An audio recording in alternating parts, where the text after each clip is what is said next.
Привет,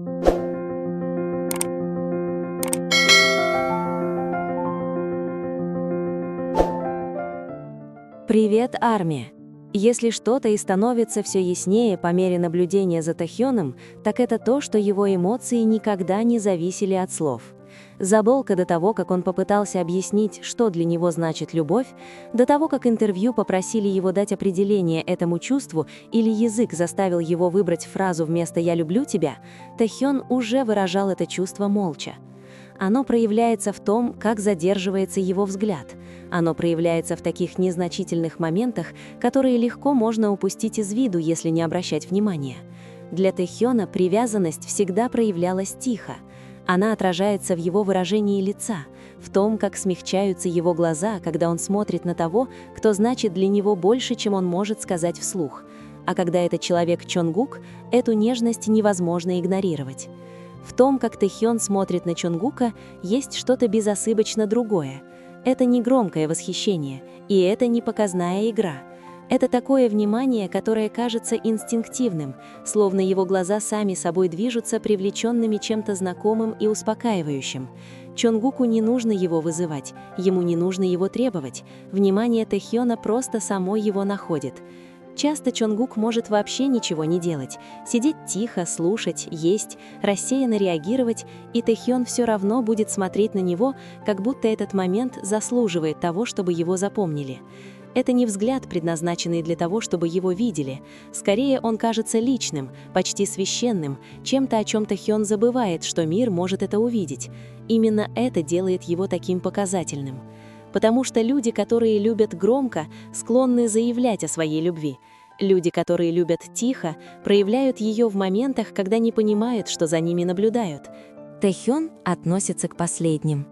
Когда позже в интервью его попросили описать любовь или найти слова, которые могли бы ее заменить, фанаты не услышали чего-то совершенно нового.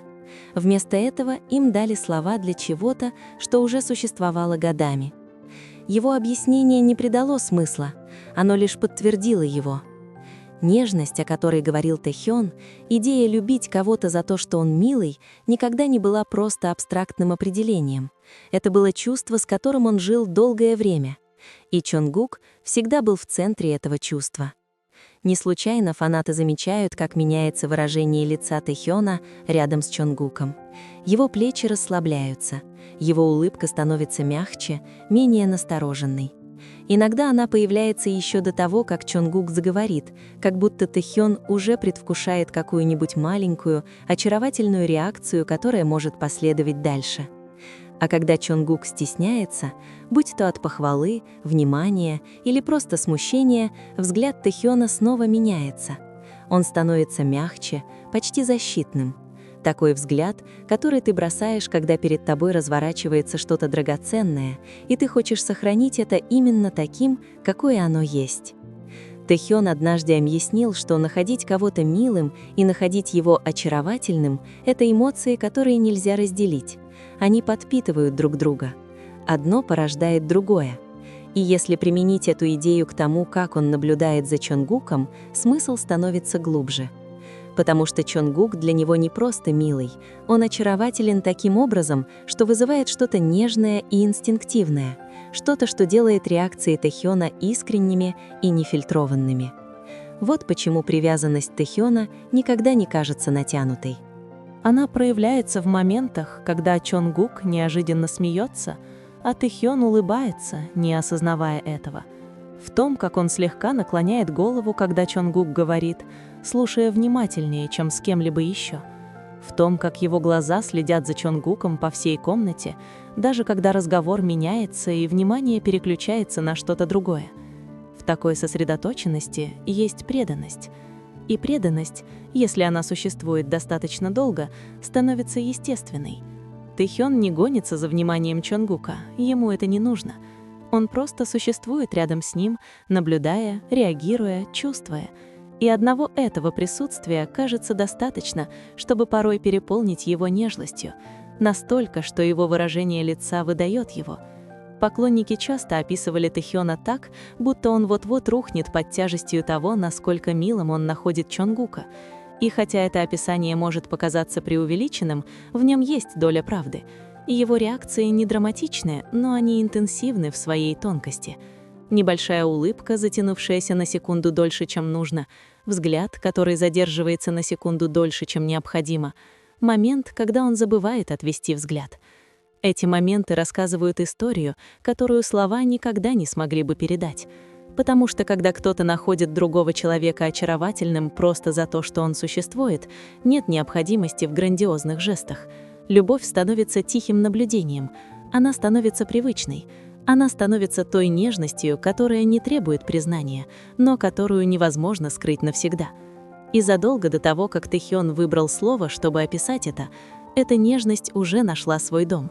Когда во время интервью «От сердца к сердцу» Чонгука Тэхёна спросили, какую фразу он бы выбрал, если бы слова «я люблю тебя» перестали существовать, сам вопрос имел значение. Любовь часто определяется через язык, через признание и заявление, через слова, призванные сделать чувства видимыми. И все же Тэхён не спешил к чему-то грандиозному или драматичному. Вместо этого он тяготел к чему-то нежному.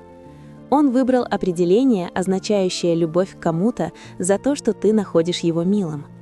На первый взгляд это может показаться простым, почти детским, но простота не означает поверхностность. На самом деле этот выбор раскрыл нечто глубоко сокровенное в том, как Тэхён понимает любовь. Потому что любить кого-то за то, что он милый, это не поверхностное влечение, это не только эстетика, и это не мимолетно. Это о том, как присутствие человека смягчает тебя, о том, как его малейшие привычки, реакции и выражения наполняют твое сердце без усилий. Тэхён объяснил, что находить кого-то милым и находить его очаровательным – это эмоции, которые должны сосуществовать. Одна не может существовать без другой. Если кто-то кажется тебе милым, это потому, что что-то в нем затрагивает ту часть тебя, которая распознает нежность. И если кто-то кажется вам очаровательным, то это потому, что его существование приносит тепло и привязанность, которые кажутся инстинктивными.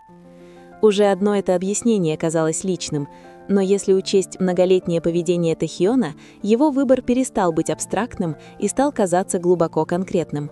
Потому что Тэхён всегда реагировал на Чонгука именно так. В его реакциях есть мягкость, которая выходит за рамки восхищения. Когда Чонгук застенчиво улыбается, в глазах Тэхёна отражается нечто близкое к благоговению. Когда Чонгук свободно смеется, выражение лица Тэхёна почти мгновенно отражает это, как будто радость легко передается между ними. А когда Чонгук смущается из-за комплиментов, внимания или похвалы, Тэхён, кажется, тает вместе с ним. Это не реакция человека, просто заметившего милоту. Это реакция человека, который чувствует нежность настолько глубоко, что она становится видимой. Слово, которое Тэхён выбрал в том интервью, не часто используется в повседневной речи, что лишь подчеркивало его глубокий смысл. Это слово многогранно. Оно подразумевает привязанность, основанную на заботе, нежности, тихом желании защитить что-то драгоценное. Сам Тэхён говорил, что слышал, будто назвать кого-то милым – это величайший комплимент, который можно получить. Одно это убеждение говорит обо всем. Потому что когда ты считаешь, что назвать кого-то милым – это высшая форма похвалы, это означает, что ты ассоциируешь милость с любовью, а не с чем-то тривиальным. Ты видишь в ней нечто, что заслуживает того, чтобы его ценили, а не игнорировали. И Тэхён никогда не преуменьшал милость Чонгука. Более того, он, кажется, был ею поражен. Это стало особенно очевидно, когда фанаты вспомнили пост Тэхёна от 20 июля 2024 года. В тот момент он написал о шляпе Чонгука, сказав, что она настолько милая, что он умирает от умиления. Сами слова были игривыми, но смысл, стоящий за ними, был несомненным. Такое преувеличение не проистекает из безразличия, оно проистекает из привязанности, которая кажется почти невыносимо сильной. И когда фанаты поняли, что пост связан с их совместной поездкой на Гавайи 2023 года, смысл стал еще глубже. Это не было публичным расписанием, это не было чем-то, что должно было быть на виду. И все же воспоминание, которым Тэхён решил поделиться, было сосредоточено на том, как мило выглядел Чонгук в тот момент. Эта деталь важна. Потому что люди показывают, что для них важно, когда говорят, не слишком задумываясь. Тахён не говорил о захватывающих ощущениях от прыжка с парашютом, или о пейзажах, или о волнении от поездки. Он говорил о милости Чонгука, о том, как это его переполняло. И это идеально совпадает со словом, которое он позже выбрал в том интервью. Объяснение Тахёна этого слова не было теоретическим, это был личный опыт. Это было описание чувства, которое он уже испытывал бесчисленное количество раз, наблюдая, как Чонгук тихо ест, как он восторженно хлопает в ладоши, как он смущается, когда ему уделяют внимание, как он естественно реагирует на окружающий мир. Каждый раз реакция была одинаковой. Мягкая улыбка, долгий взгляд. Момент, когда Тахён, казалось, был полностью поглощен происходящим. Вот почему его слова так сильно затронули фанатов, потому что они не пытались заполнить пробелы или создать смысл там, где его не было. Смысл всегда был, интервью просто дало ему слова. Тахён однажды сказал, что когда ты находишь кого-то очаровательным, потому что он милый, и милым, потому что он очаровательный, эти эмоции постоянно взаимодействуют, они усиливают друг друга. И когда это происходит, привязанность становится чем-то, что не угасает легко.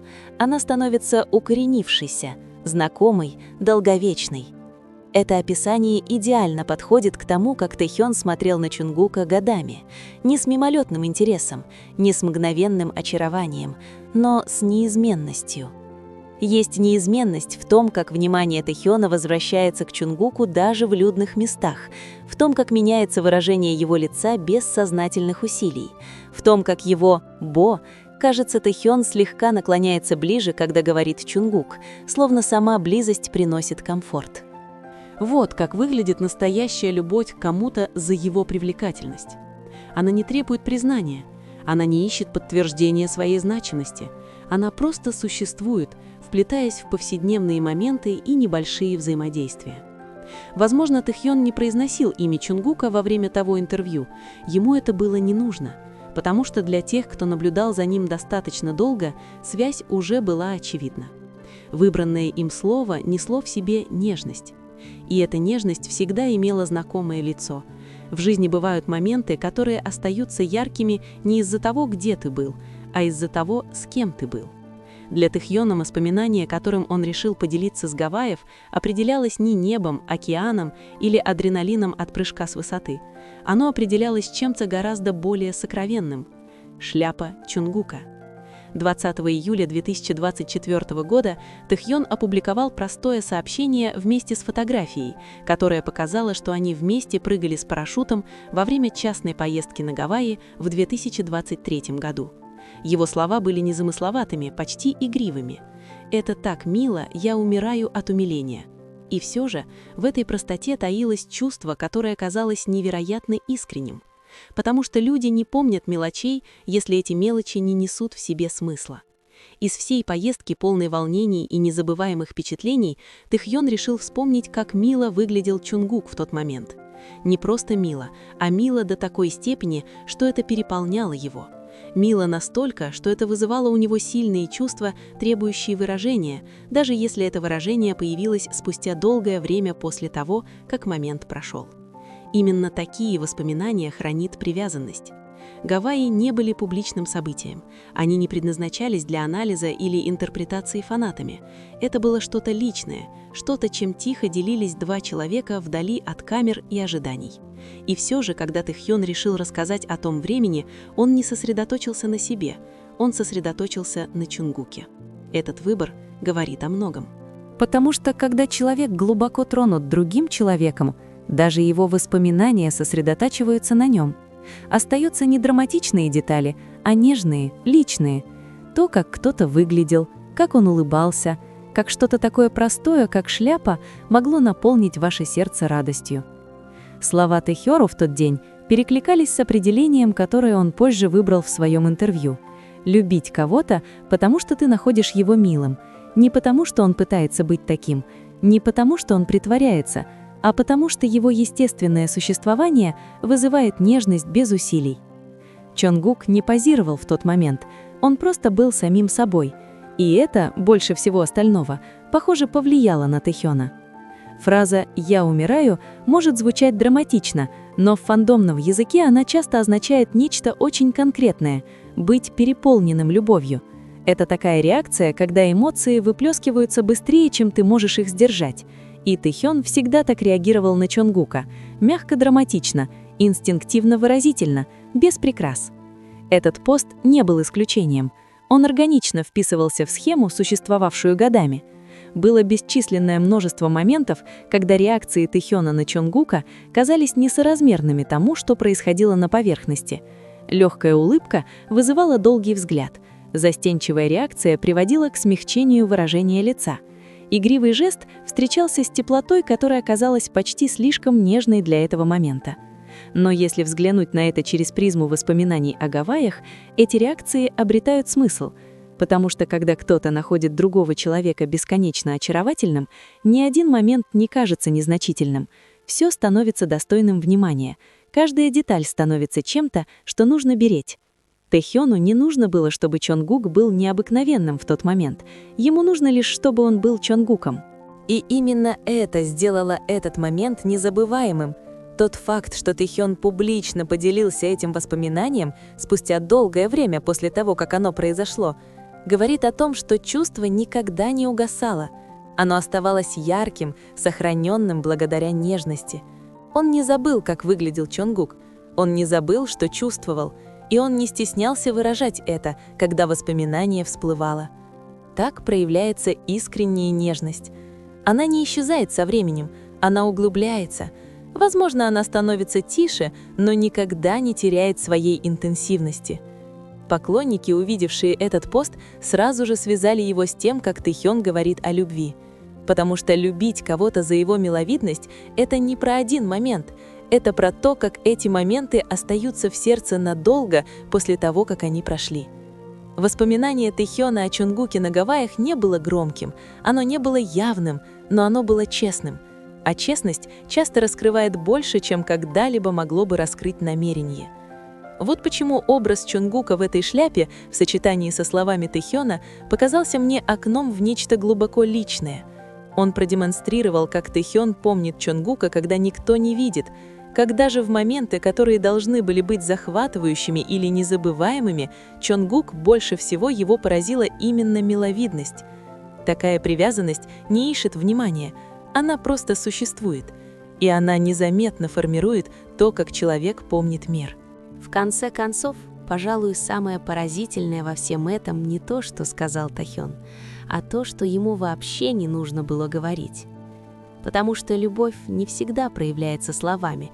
Иногда она тихо живет в том, как кто-то смотрит на другого человека, когда думает, что никто не обращает на него внимания. В том, как его выражение лица смягчается без его согласия, в том, как нежность проявляется инстинктивно, без расчетов или намерений.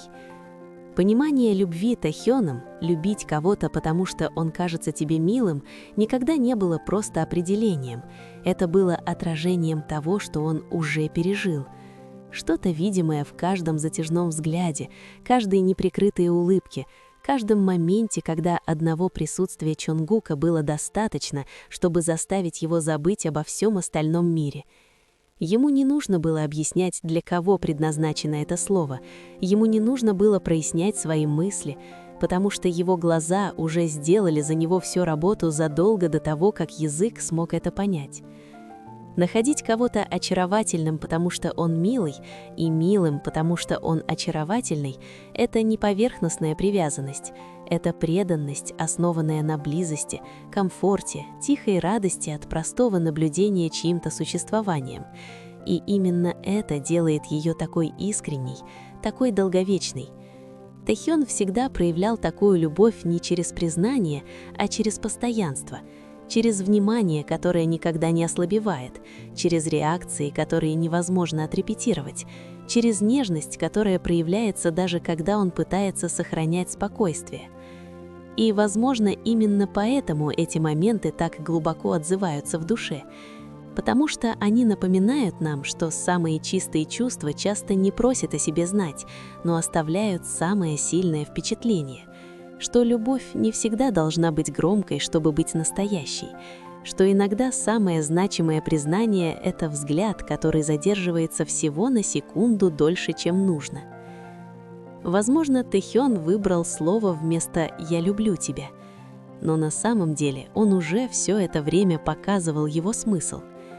И в каждом тихом взгляде, каждой смягченной улыбке и каждом мгновении нежности, расцветающем неожиданно, становится ясно — некоторым видам любви для существования не нужны слова.